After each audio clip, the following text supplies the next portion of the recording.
Hello, everyone. Welcome. My name is Marilyn Shannon, and this is Freedom. This is the Breaking Free show, where we share how people become free and how we each and every one of us can help each other become free. And we do that in all kinds of ways. And today we have just such a really special show. And so before I go on with the show of the day, I want to say hello to Amnon. Hello. Good morning. Good afternoon. Yeah, Hello. well, it's morning somewhere. Yeah, I know. How are you? Fine. How are you? I'm good. How was your week? So far, it's been great. I'm looking for some sunshine. Oh, me too. And how was your weekend? The weekend was good. Worked. Yeah. Well, I think when your work is your pleasure and your pleasure is your work, it doesn't matter when you do it. You just kind of sort of do it, right? Yep. Well, cool. All right. So today's show, I just want to tell you all, anytime we do a show, you are more than welcome to call in anytime, ask questions, comment, anything, because this is live. This is a family. If you're watching this show and you're watching it on YouTube or on Facebook or Twitter, anywhere, and you didn't have a chance to call in, but you have a question, always write something in the comments, and we're going to get back to you ASAP, because that's how important all this stuff is. And so today's show is really cool. And I'm going to introduce my guest to you today. His name is Tim Duffy. He is the founder of the Music Maker Relief Foundation. I had no idea what that was. I had absolutely no idea. And then when I started reading about what they do, I was like more and more. It kind of got me. I got more and more involved in listening and watching and understanding what this is about. And this is about the music of our soul. It's about Southern music, and it's about our history. And it's not just about the history of the people who live in the South. It's about all of our history. And that's what I realized today. History is about all of our history. I don't care where you're from. I don't care if you're Roman, if you're Greek, if you're Indian, whatever it is. Everybody's history is all of our history. And so this is a really interesting show. And I want to welcome Tim Duffy to the show today. Hi, Tim. Hey, how are you doing? I'm great. How are you doing? I'm doing all great. So glad to be here on your show. Good. I'm glad to have you here. And I have lots and lots of questions, and I have lots and lots of things that I want to get into. So I'm really happy you're here. And I want to say one thing. Tim and his wife, Denise, are the authors of a book called We Are the Music. And it's preserving the soul of America's music. And I want to just say, this is the blurb on the on the front cover of this, and I thought it was very fitting. Through the efforts of the Music Maker Relief Foundation, these amazing people and artists have been able to live dignified lives. In many cases, they were rediscovered during their golden years by Tim and Denise Duffy, then given the joy of new recognition by their families, peers, and fans world over, Taj Mahal. Okay, so first of all, tell us about you, Tim, and your story. Well, my name is Tim, and I'm always traveled around and always loved elderly musicians, and got an opportunity to go to college in Asheville, North Carolina, and study with old-time mountain musicians, and I spent years in Kenya, in Mombasa on the Kenyan coast, studying Swahili music, and then I got a graduate degree in folklore, and got to study blues musicians. And when I got my degree, I look back on my education, and I loved all these old-time music makers, but realized all the great musicians I love lived in real poverty. And so I've since that time, since I graduated from graduate school, I've dedicated my life to helping these elderly musicians I love through the Music Maker Relief Foundation, which is a nonprofit that aids a lot of musicians. Their average income of $7,000 to $10,000 a year. They're rooted in the Southern music tradition. Most of them are 55 years and older. And I talk about the programs, but that's who I am. Is over the last 20 years, we've helped over 300 artists get CDs out, put heating oil in their tanks in the winter, and get prescription medicine every month, so they can put instruments in their hands, make CDs, and get their voices heard. Is this a movement? I mean, is this a movement that's happening like, nationally? I know you're doing things globally, but is this a national movement to preserve? To us? Yeah, go ahead. Well, to us, we most predominantly work with artists in the Southeast, but it's globally, if there's not one world music or one world popular music that hasn't been affected by the music that was created in the South. And so, in that sense, it's a global movement because everyone looks towards the South, what happened here hundreds of years ago, up to the present day. Guys like Snoop Dogg from Mississippi, this is the epicenter of, for some reason, what happens here in the South is the aquifer for which all music drinks. The interesting thing, music people drink from. The interesting thing most people don't understand is that music was created by the African American and whites and the Indians and Hispanics and the working class cultures throughout the South, in working class communities, and still to this day it is. And I would say over 99% of the music was never recorded or no one knows too much about because it just happens in small communities. And what Music Maker does is reach beyond the lines of poverty and class and education and highlight some of the elderly statesmen of these communities. That most of them had jobs as bricklayers or construction workers or domestic work or work in factories, but held dear to this elderly music that maybe they learned from an auntie or a grandmother or passed down through in their family.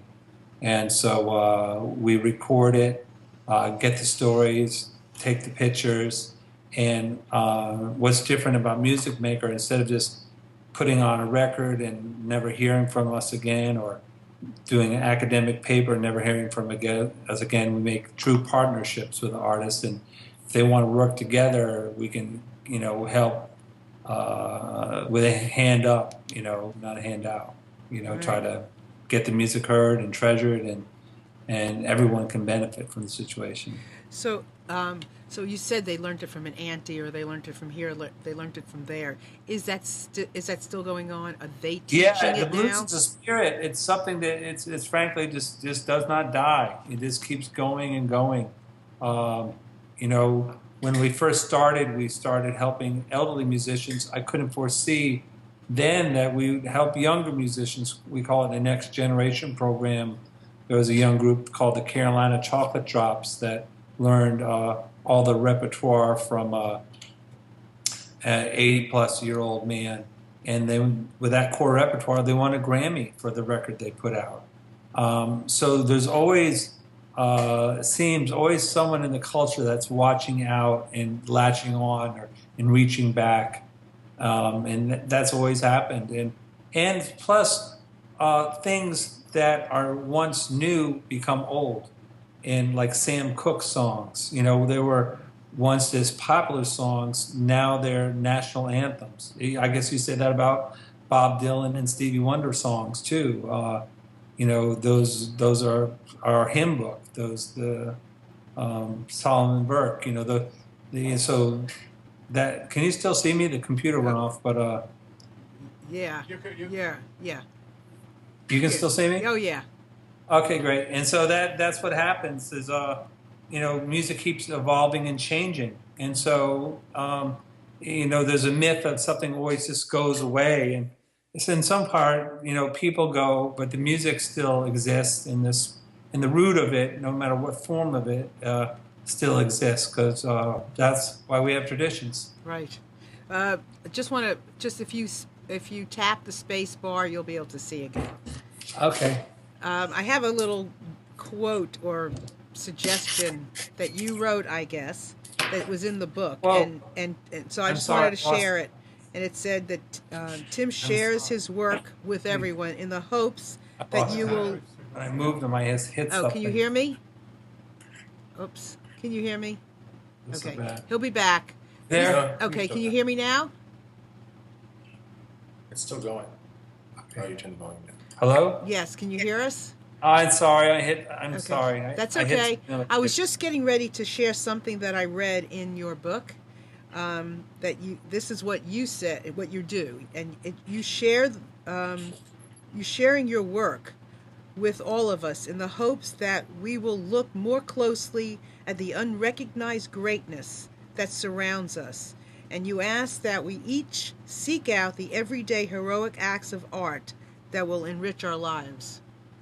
I mean, I'm That's, paraphrasing it a little bit because it wasn't from you, but that's very, very true, isn't it? yeah, that's what my wife Denise wrote, and that's Okay. true. It's like, hey, they could be your dad, anyone. It's all around us. People doing good things, and then you don't have to uh, go far to meet great people that are doing great things, that are interesting things. It's all just right around you. Right. When I started doing the blues at school, at graduate school, they told me that there was no more country blues left. The culture was gone. I had great academics come tell us that, but it didn't make sense when I went to visit bluesmen and started to meet dozens and dozens of them. They're all around here in the South in every city, and it just meant that was their perspective because they stopped walking out and looking and knocking on people's doors. I realized their world closed. The blues had died for them, but it didn't really stop. It's always around you. Right. Music is always here. It's always going to be Right. made. It's something that will just never go away. No, last week I did I do a Google Hangout every week, and last week it was about listening to nature, and we invited this woman on who plays. She plays the violin. She lives in Cornwall, in near England, and she was amazing. And she listens to nature, and she plays, Oh yeah. and it was fabulous. And we were talking about how amazing music is. It's a universal language. And you don't even have to speak. And she played a piece of music, and there was I think 6 or 7 of us in the show, and each one of us had something different to share about that music.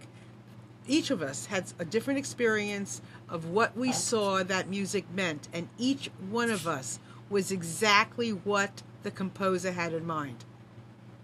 That's amazing. Well, music is, and music. If you can't play music, a lot of people play music and makes you feel good inside. But if you can't play music, you can play the radio or collect records and listen to music. And every culture loves music. Where every person, if I'm scared, I kind of might be scared of you if you just don't like music or feel music at all. I don't know. I haven't met anyone like that yet, though. No, no, no, no. So I want to. I took some pictures out off your website that Great. I'd like to show. Now you won't be able to see them. I'll have to tell you what they are, and then maybe you Okay. can tell us what they are. None. You got. Okay. So this one is an older gentleman with a blue guitar. Do you know who that is? With a blue guitar. It's blue, right? I don't know what. Okay. Well, he's an older gentleman just sitting on a stool with a blue guitar. And this is typical of the musicians that Tim has interviewed. And then the next one is somebody by the side, right? What does he look like? I can't see. What is he? Oh, that was Robert Lee Coleman. Which That was a one? great- With the blue With guitar? the guitar. Yeah. That was Robert Coleman. And that's Dr. Bird. Okay. Oh yeah, okay. Now that's a great guy, Dr. Bird. We met him, and he was like meeting our Buddha or like Gandhi-like character. He had studied nonviolence under Coretta Scott King in Birmingham during the civil rights movement, and his mom was very involved, and he organized marches. He was shot at, lost his thumb, use of his thumb, so it was hard for him to play guitar. Victim of a hate crime, did hard time. But he was nothing but love and felt nothing but love. And this peace exuded from him. And he had never played a show, never recorded. And at the age of 72, I took him to his first show to Australia, actually to the Tasmania Royal Botanical Gardens with a review show, Music Maker. We played between John Fogerty and that Australian rock star Keith Urban. And when he walked out on stage, he got a standing ovation. It was just, that's how his presence. And the same thing happened when we went to Lincoln Center.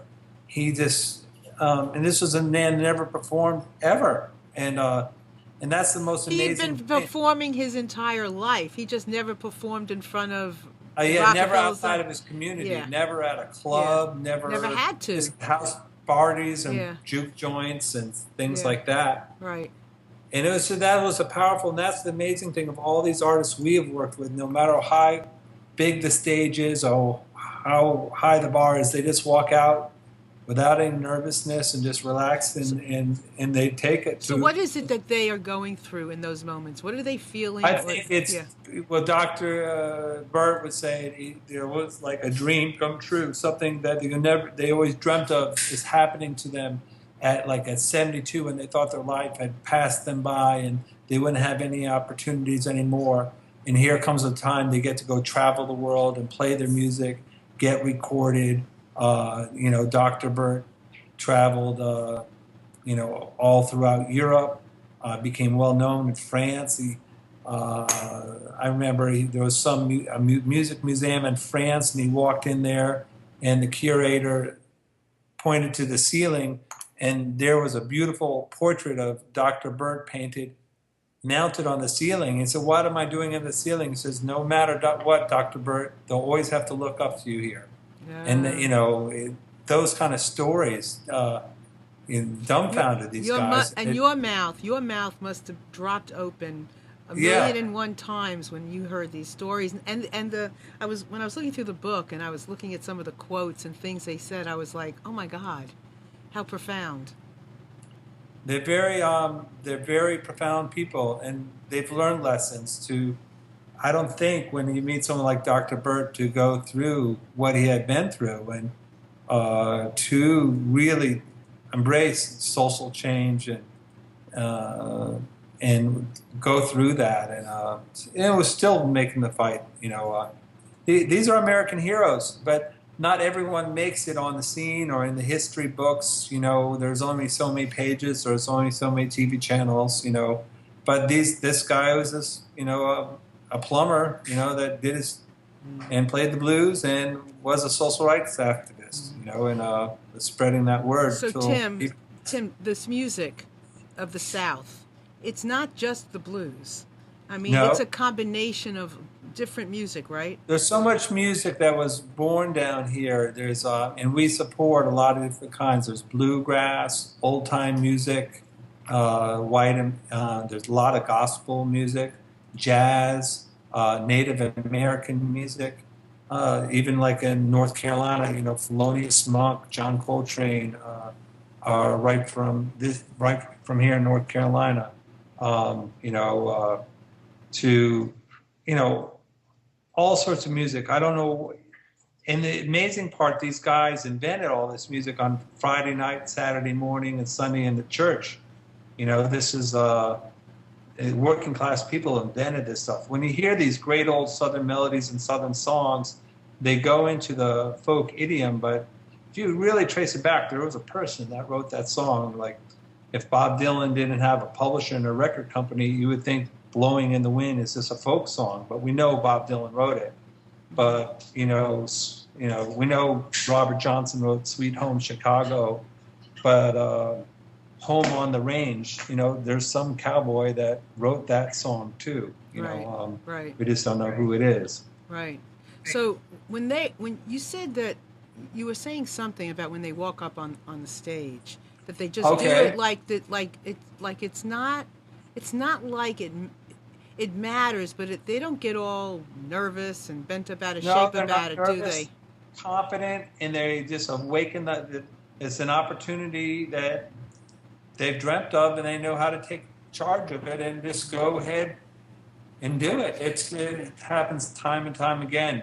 We were just at Lincoln Center with Ironing Board Sam, a great old R&B legend. He's in the book, and Beverly Guitar Watkins, a great woman guitar player. And we were the first act, and we had just as many people there to see them as the last act of the show. And they just stole the show. It was just wonderful. You know, the more the people, the more people there, the more better they play. Yeah, and I think that they have a sense of, a true sense of gratitude and appreciation when they walk Yeah, out on that stage. yeah. And then if you play the streets, you know, for 30 years, and you finally get a chance to walk out on that stage, they know, you know, they're not going to mess up. They know what's going on. It's like their overnight success has taken 50 years of hard work to get to that point. Mm-hmm. It's, you know, so Right. they know what's happening, and they're cognizant and aware and joyful to be able to perform. Right. Right. Exactly. Well, I have some more pictures. There's a picture here of a gentleman, we think on a scooter or in a wheelchair. Do you know which one that is? Do you know?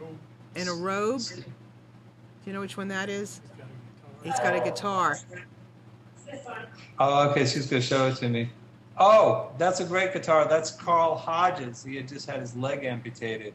You know, he was from the Chesapeake Bay, from Saluda, Virginia, and a wonderful working class. He was a well digger. You know, just liked to dig wells in that sandy soil. And actually, we started digging when he was a kid. He told me a story. He dug so far, his parents couldn't find him for a day. You know, he was stuck in there.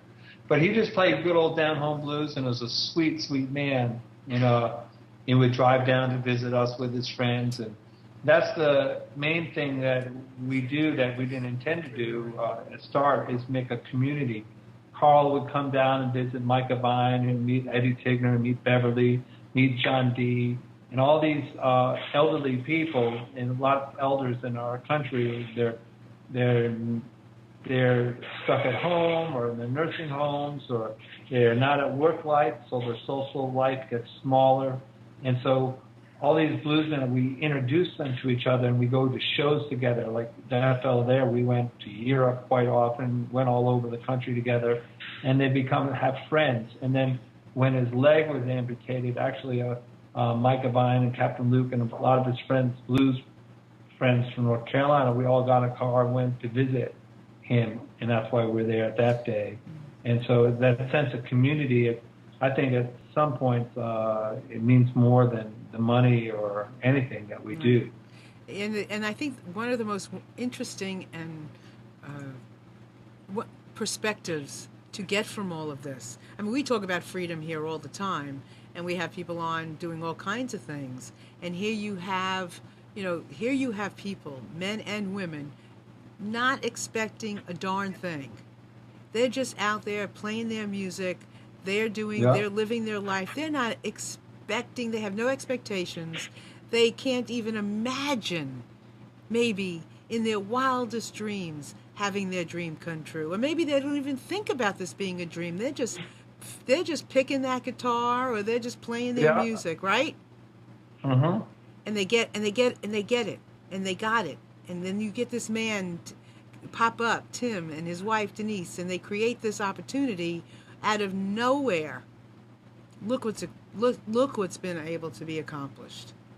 That's what life's about. That's what's been accomplished. And it's nice to be on your show, but I always try to keep myself centered. It's not, You're frozen, Tim.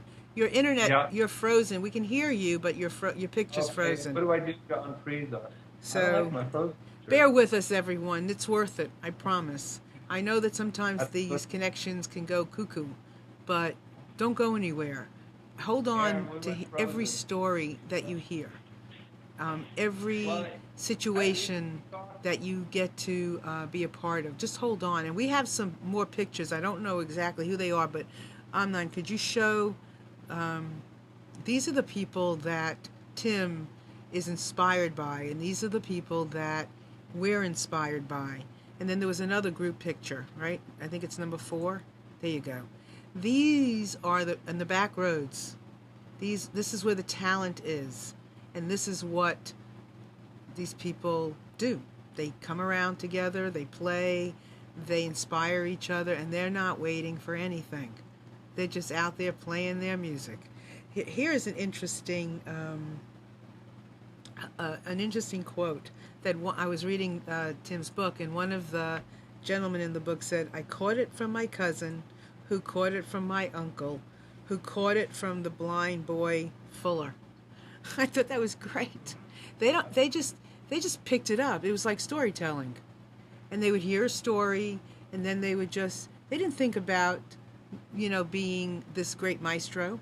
They just got their guitar and started playing, or they started drumming. They didn't even give it a thought, which I think is great. They didn't worry about.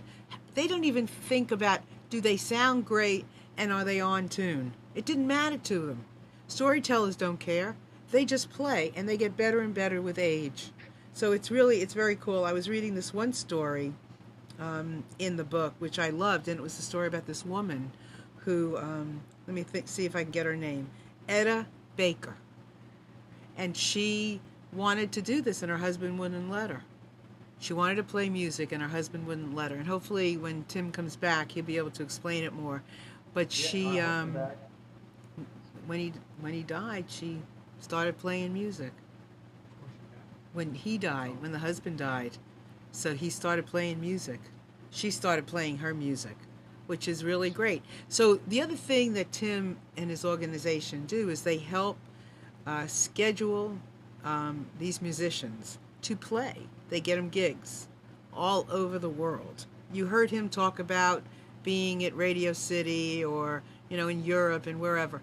So these musicians, at their ripe old age of 60, 70, 75, 80, I can't even imagine. I'm going to ask him when he comes back how old the oldest is. They get an opportunity to play in their ripe old age, touring the world. So it's just amazing what Tim has been able to accomplish. Here he comes back, but let's see. Tim, yeah, I know he's coming back. So here's another one. This is Jim. Am I back? Oh yeah, here you are. We're seeing you. Oh, you're Okay. almost coming back.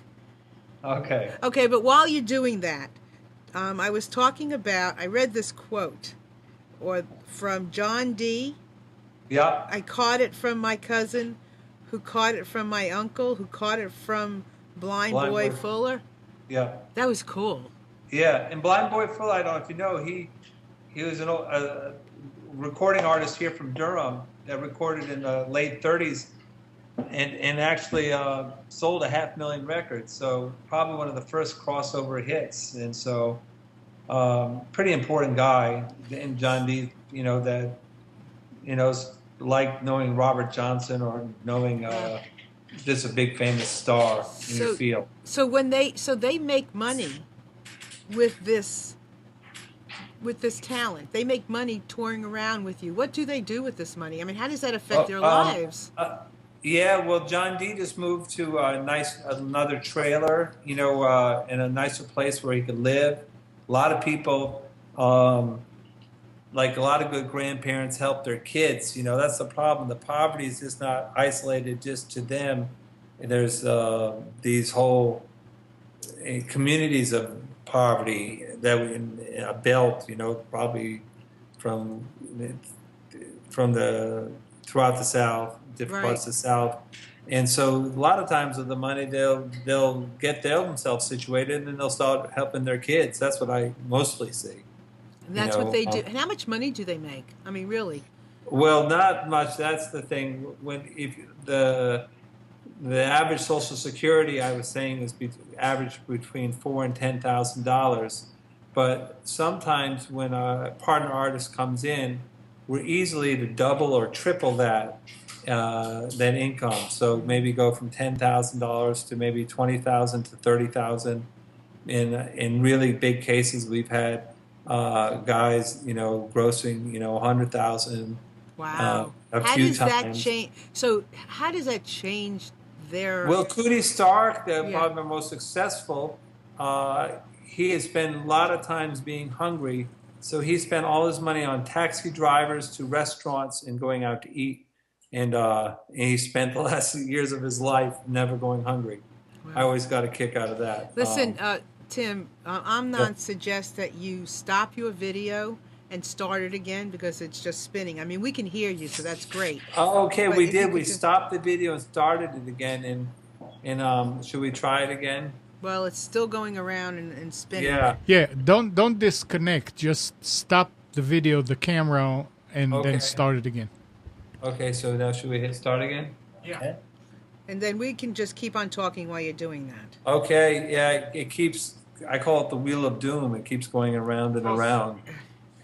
Okay, so here we go. So what about Etta Baker? I loved her story. Etta Baker, Yeah. like you mentioned, she was a highly influential musician. She recorded a couple tracks in the late 50s that, influenced people like Bob Dylan and Taj Mahal and Paul Simon, everybody in the folk field.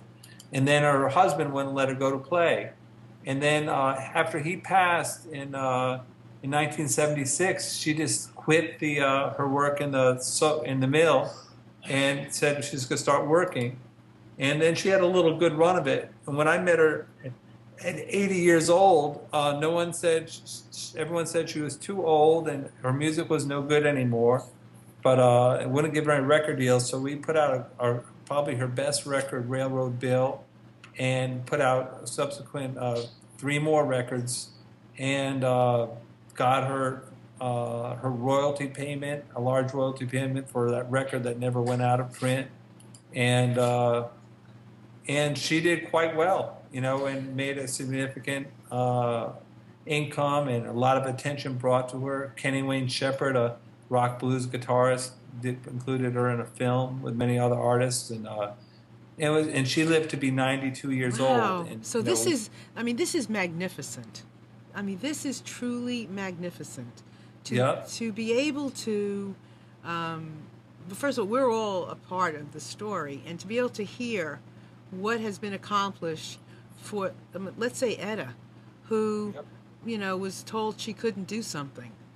And then, 80. Yeah, man. And then she goes and she Lives another 12 years. And like enjoying her life, I would hope, making some money, she going out and stuff. After a show, she had made some money, and she was going on checking on one of her daughters who was in her 70s to help her out, and she passed away coming home from, visiting her daughter. That was her thing. You mentioned we had someone, Frank Edwards, who was 93, who did a recording session with us.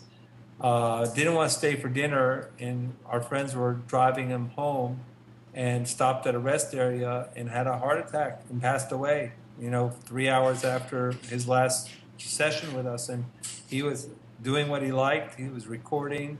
He was had a new record coming out. He was all happy about it. And so, talk about going out with a song. He really did it, They went out. They came in with a song and out with a song.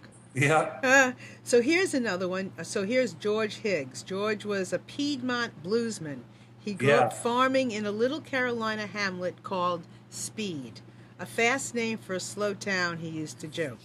When he was young, he traded a hound dog for his neighbor's guitar. The hound dog came back home, but George kept the guitar. Yeah.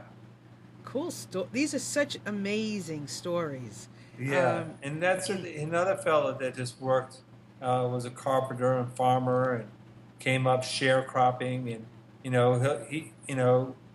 sharecropped with his dad and him. They would work all year and not clear a dime, just get enough corn, cornmeal to make bread and live off their farm. I mean, imagine growing up, with a family and no cash income for the first 25 years of his life working. So can I ask you a question? Yeah. So you find all of these musicians. Why not just put their music out? Why is their story so important? Well, the story is so important to know who we are as a nation and where we come from. If you don't know where you're coming from, how do you know where you're going? And so for kids today or other people coming into this country to know what happened here with these folks and to hear how they lived and how they made it through and the choices they made, and a lot of their stories of perseverance and and smartness, and it's inspirational, and it just attracts me as a human. And I think when you read and see these people's photos and read their stories, it's entertaining, and you might learn something from it. Well, So that's the yeah, hope. it is. I was here's one that I loved, Essie Mae Brooks. Oh yeah. Tell about That's- Essie. Well, she has that great song, "Have Rain in Your Life to Appreciate the Sunshine." A great gospel singer, and she writes, lives in Middle Georgia, outside of Macon, Georgia, a little town called Perry, and she writes gospel songs, and she sings at every funeral and every wedding and every church And is she service. still alive? And she's still alive. And at she's 80. still doing it. And she's still doing it. She put out a wonderful record with us, and Music Maker was able to, over the years, first fix her roof, then we fixed the side of her house. We were able to keep her in transportation, help her go to Europe, just do all sorts of interesting So things. you don't just give her money. You help them with. Yeah, the money is a small note. The money is, we've helped people get into better living situations. We've helped with housing. We've helped with getting their music out. Cash is, for maybe there was a hospital bill we're trying to pay off, or a prescription, a monthly, she was, when you get Social Security, if you're an agricultural worker, it's a much lower scale. So those folks we know that are retired agricultural workers, their average income is between $4,000 and $5,000 a year from their Social Security, and of course, Right. there's no savings. Right. And so it's amazing how these people can survive with such little money. So, But- and with her, I was reading that when she went to Europe, this is what I thought was hysterical. She went Oh, to the Europe. cans. Well, yeah, that was cool. That was a great story. Yeah, and she went to Europe, and we're hauling around two huge suitcases, one with her beaded gowns, and another one was so heavy we didn't know what it was. And in a couple days, we asked her what it was, and it was canned food. She was worried about the food, not being able to like the food over there, but she loved the food over there.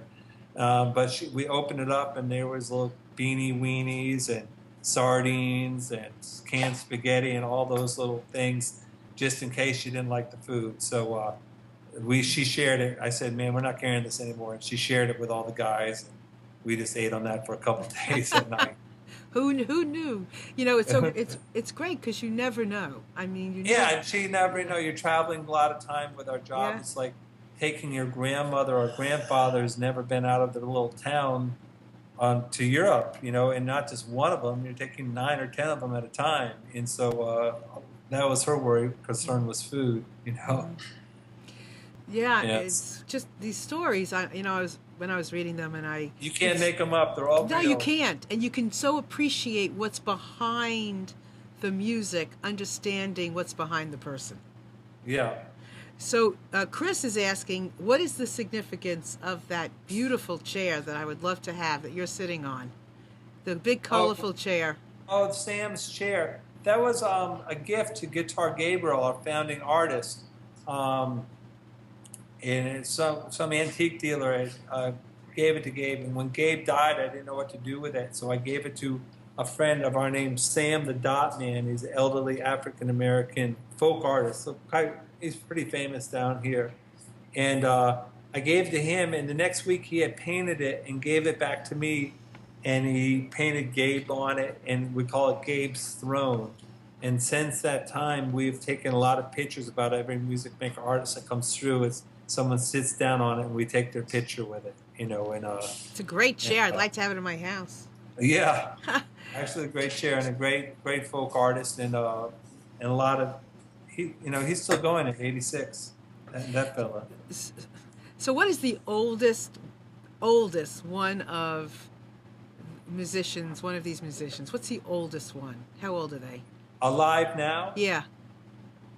Oh, I don't. 89, I would think. Is Eddie Tigner 89? I think Eddie Tigner, we're doing a show with him in 2 weeks. He was one of the original Ink Spots. It's an old jazz group. Oh, yeah, I remember.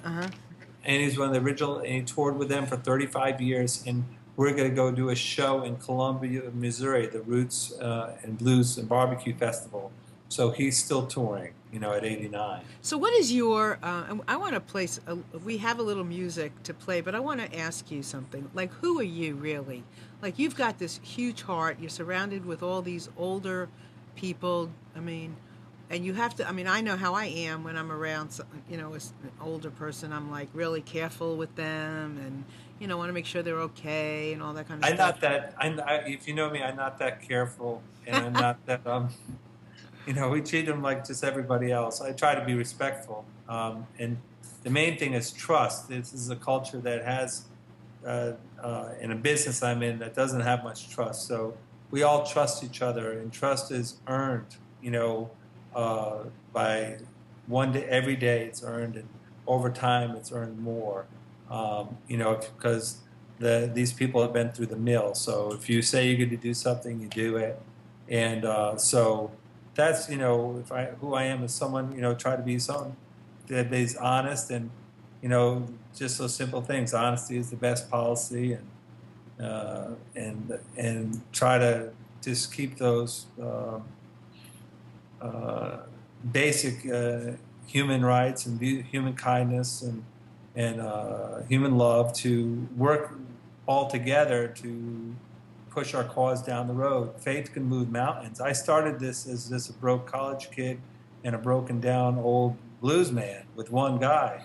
And we're here 20 years later, and we've helped hundreds of artists. To me, it's amazing. And we're still no one really knows what we're still a small, tiny little nonprofit organization trying to help these folks. So I'm glad to be on this journey. So you mentioned, I think you said 300? Yeah, I think that's it. How many are there out there to work with? I mean, I wish we could help, right? I just made a list of artists we wish we could work with Aaron Greenhood, who does our programs, and I think there's 20 people that I know of. Great. There's thousands of people out there that could use our help. We're not a massive aid agency. We're just a tiny, small nonprofit, so we have to be highly selective in the people we work with. But, no, it's endless. There's it's all. I couldn't put a number on it. Right. So let me ask you something, Tim. Preserving this music. When will you know? Is there a point that you will know that you've arrived? Doing At what? preserving it. I mean, when is your work? Well, I don't know. I think when the Carolina Chocolate Drops won a Grammy, that was a moment that they kept alive old music maker that kept the family music alive for 100 years, and the last member was passing, and this young group kept it going. That really surprised me, and that really. Was something, or Dom Flemons of the Drops now on his own, his music and how he just recorded on his new record that's doing very well. Some of our music maker artists, James Davis, Georgia Drumbeat. Uh-huh. That is really encouraging. How is this? Is this Americana music? Is this mountain music? Is this everything? Yeah. It's all. I would say it's all Americana music. It's who we are. It's soul music. It's R&B. Mm-hmm. It's country. It's bluegrass. It's who we are as a nation. It's the music that was created in the South. It's even if you don't like music, it affects our language, how we all talk. What do you mean by that? How we all talk? What do you mean? I mean, like sayings that. Songs that were popular on the radio, like the band. I mean, the songs like "The Weight," "Take a Load Off." That's an old American saying. Yeah. Everyone says, "Hey, this is a load off." That means sit down. Right. That an old saying that came from the South. And came from music. It came from music. I never thought about it like that, actually. All the phrases and all the ahas that you get, that have come out of music. Yeah, it goes on. It's an interesting. And the feelings, the expression of the human heart are just they're universal. So, what is it about the music that is interesting to Europeans? Why do they want you to play there? Well, I think in the Europeans, it's beyond. They have been listening to our music and celebrating our music for so long now. It's really part. They have taken on as their own, Oh, yeah. and they're great purveyors. The English are a great example. The Eric Claptons and all those British bands that really know our music so well. And then the French, they look at themselves as the center of the universe for arts, and in many ways they are. And they embrace the blues and jazz and West African music and Russian choral music and all sorts of uh, film and stuff. So they're just very art oriented people. Yeah, And I so can. I can see that. I mean, I know how I get excited when I see, steel drums and somebody playing from Africa. yeah, It's exciting. I'm going and to ask they help Amnon. us. I'm going to ask Amnon to play. Can you do it? Okay. Just play the first thing. We're gonna. Tim sent us some CDs. Freight Train Boogie. What about that? Oh, Freight Train Boogie. That is awesome. That is Captain Luke playing a jaw harp. It's like a Jew's harp. It's a little metal thing you put in your mouth with a wire, and you hear it like on country music mostly, but here is a rare example of an old black guy doing a sound of a train. All right, we're gonna play some sampling of it.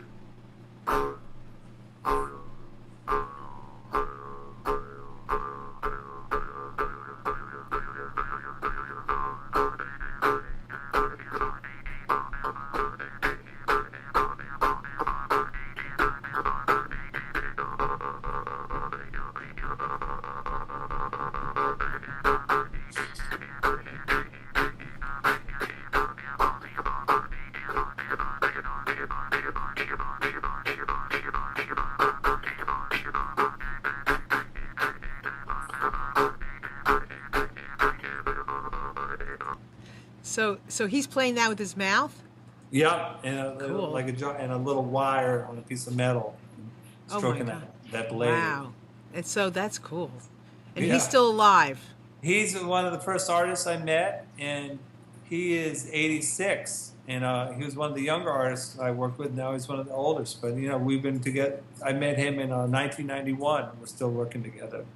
Goodness gracious. Yeah, that's a while. That is a while. That is John a while. Holman, I met in college when I was 1981 when I met him. So that's amazing. It really is, and just the diversity of Spent my talent. growing up life with these guys. Yeah, you have, haven't you? Yeah, since I mean, was- you're family, aren't you? They're family. They're family. Yeah. I mean, they must absolutely adore you. I guess we're family, so everything that entails. I think there's, we all love each other. Do you have children, Tim? Do you have I children? have two children, Lucas and Lila. And how are they involved in all of this? What do they think I of think this? it will come to them later in their lives. We worked out of our house for 15 years, so all these people, their aunts and uncles, and Captain Luke is they know the coolest person in the world. They've already met him. Captain Luke, there's no one cooler, or John D. or Micah Vine Hayes. Those are their aunts and uncles, and now I think as they're getting into high school and starting to have a little reflection, they realize that not all their friends know so many great African American blues and jazz and artists, and that's just the norm. They're not so musically inclined, but they all love music, which they like, and so that's Right. nice. That is great. And we mentioned these names, and certainly, like some of them, they were, Etta. I mean, that was her born name. But what about some of these other names? How did they acquire those names? Moms gave them to him. Adolphus Bell, I always liked that, was a great one. Jerry Boogie McCain. And how did they get those names? Where did they come from? The one is Drink Small. Everyone thought that name was made up, but that's on his birth certificate. Ah. So there's a great song on there, President Clinton Blues, on the CD we gave. That I think a lot of these are just given names. Neil Big Daddy Patman, maybe given by the community. Trying to think of some other funnier names. Mr. Q, because his name is Q Cell Subtle. I don't know if they're just like anyone else got the name, I guess. Wow. It's so interesting because we're not just talking about a person. We're not just talking about music. We're talking about an entire culture that envelops all of these idiosyncrasies and things that, how would you even know if somebody like a Tim didn't come down the mountain or across the stream and share it with us? We wouldn't know. And it makes our world so much closer. What were you going to say, Tim? Well, that's what it is. There's our country is divided deeply in so many levels. Poverty and race being a big one. If you're talking about freedom, and that's one thing Music Maker does, is an access to that side of the tracks that you're afraid to go down, or most people are scared of, and or into that community of farming community that no one goes to anyways. But if you spend the time to go there, you'll find greatness, and that's what makes our country great. There's just, the everyday man is great. A lot of, I'm not the first one to think about this. Studs Terkel and Woody Guthrie and so many people, talked about that more eloquently than I. But Martin Luther King, but what all those guys talk about it's true, and you just have to take the time to make that trip and stop at that church or stop at that. Right. Got to take the time to listen. Yeah, I listen. So we're going to play another. Do you have another piece to play? What's the next one? Okay, pick one. Which one do you want us to play? Me from that CD? Yeah. I don't know. Is there a Captain Luke singing on that one? Is there a Captain Luke? Yeah. There was one. How about President Clinton Blues? We mentioned that. President Clinton. It's Drink Small, talking about President Clinton. It's the best. It's my favorite rendition of the Clinton. President Clinton? Yeah, it's talking about Monica and. What's the name of the song? President Clinton's Blues. President Clinton. Did you see that? All right, here we go. This is the President Clinton Blues.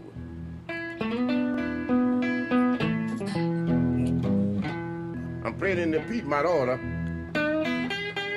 but he's from Arkansas. I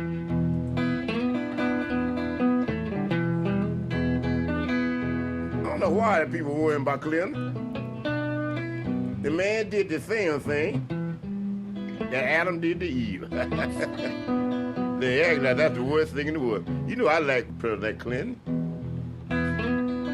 That's a good man. What I like about him, he's a good fella. He's not gay. He's a real man. I love him. Well, don't worry about President Clinton, boy. Go on and live your life.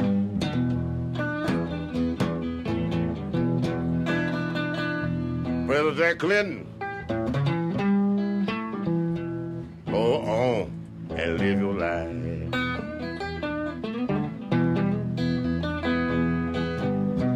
Your old lady said, don't worry about it, baby. I'm still your wife. What his wife's name? Hillary. President Clinton, don't worry. Go on and live your life. Don't worry. President Clinton, go on and live your life. Hillary says, don't worry, baby. I'm going to stick by you. I'll always be your wife. Tim. Yeah. I'm sitting here with a big smile. Both Amnon and I are just like sitting here with these biggest smiles, and my cheeks are about to hurt. Or maybe not about, they are hurting. There's so much personality. Yeah. In this music. And that's what those guys are. That's a drink. He's always like that. He watches the news. He listens, and that's the perfect job of a real, at the core, what a job. after emancipation, you know, slaves were allowed to travel, and they traveled and they saw new things, and they hadn't traveled for 100 years or more. And so guys like Drake were the people that spread the news of what's happening, what's going on, what they saw, because a lot of people didn't get to travel, and a lot of musicians did. And so Drake is still taking that role now, and telling people and his perspective on the news, and this particularly, you know, make Wow. I think, a pretty good jab at Bill and the whole thing. Yes. So but it's elucidating too, with a sense of humor. It's fun. And I love how they just like they, you know, they smile it. They Yeah. You know, I love the Not too serious. Yeah, and I just, it's like, it's so loving and so, you know, it's adorable and it's loving and it's you know, it's like, you know, like anybody would be singing it right to me. You know, I love that. Yeah. So it's great. They are talking, and that's the way we record, and that's the greatest compliment. It's recorded and documented in a way, and it's like going to see a preacher when you go to a church, and there's a really good preacher talking. You think they're talking directly to you in your life, Right. and then you turn around and everyone's moved and everyone's having that same experience, Right. and you know, that's entertainment, or you know, that's what those guys do. Right. You know, it's great. So it's not just preserving the history, but it's preserving the history of what they're telling you about history, Yeah. isn't it? And there's one, I don't know if you have, there's a track there called "Going Away" by John Lee Ziegler. And you know, if I didn't do anything but record that one song, I did something important. It really shows what was happening with music before blues came in, before the radio was important or was even around, or records. It harkens back to a really ancient, it's almost like a direct link of what was happening with the slaves from West Africa when they landed here in America.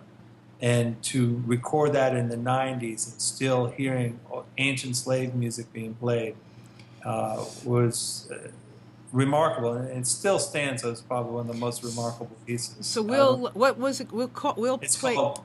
called John Lee Ziegler, and it's called "Going Away." Okay, so when we end, we'll play that in our kind of going out Yeah, party. it's a good one. So let's Awesome. right. So we're almost out of time, but let me ask you something. Where will people find you? What will they find when they find you on your website? What do you? Yeah. Man, they're gonna find they're gonna have so much fun when they go see our website. They're gonna feel better about themselves. There's so many YouTubes to watch. There's so much free music that you can get. If you sign up for our weekly newsletter, you can, you know, get a free track of music every week. You can learn of where we're playing. You can learn of our book. We have a museum exhibit that's going around the country. You can learn about that. But main thing, it's just like you take a little step into Music Maker. It's a total break from the rest of your life. And it's another musical world that you know nothing about or heard nothing about, anything quite like it. And it's quite enjoyable because every artist is completely unique and different. And if you donate, it makes you feel good because you're helping a small nonprofit, and you know, and it's helping the cause very directly. You know, if you like helping a few people, and your money getting a great effect, you'll have fun in that regard as well. And you can call us on the phone and talk to Aaron and Corinne or Corn or anyone at the office, and they'll be nice, and they can tell you more about us. Sounds or call good. me up and I'll talk to you about it. Yeah, sounds good. I think it's a very worthwhile nonprofit. It's a the cause is worthwhile beyond. I mean, it's our history, and you can see the people that you're actually, you know, supporting. So I encourage everybody to do that, and we'll go buy them a guitar, and Yeah. I'll find a good home for it. Good. Okay. Listen to that. That's fabulous. And so with that, we are, Tim, we're at the end of our time. And I really want to thank you so very much for being here and jumping through hoops with the technology. You did a great I wish we job. could have done better. So But thank you so much, and letting people know about us and taking your time. it's And, our pleasure, and we'd like to have you on again, and maybe we can Okay. at that time maybe somebody, maybe one or maybe two I'll of bring you. a blues artist. Yes, we'd love Next to time. do that. Love to That'd do be that. awesome. Yeah. And then with that, everyone, thank you so much for being here. We're going to play a little bit of this last piece of music, and just take it to heart. And we'll see you soon. So Amnon, Thank you. bye. Thank you. Gone away, I'm going away, I'm going away. Baby, I'm going away.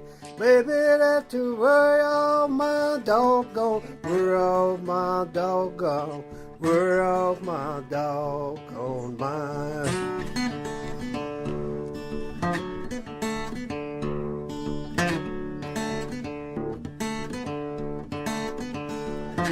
Don't want me, if you don't want me, you don't have to tell me no dog. Tell me no doggone, tell me no dog.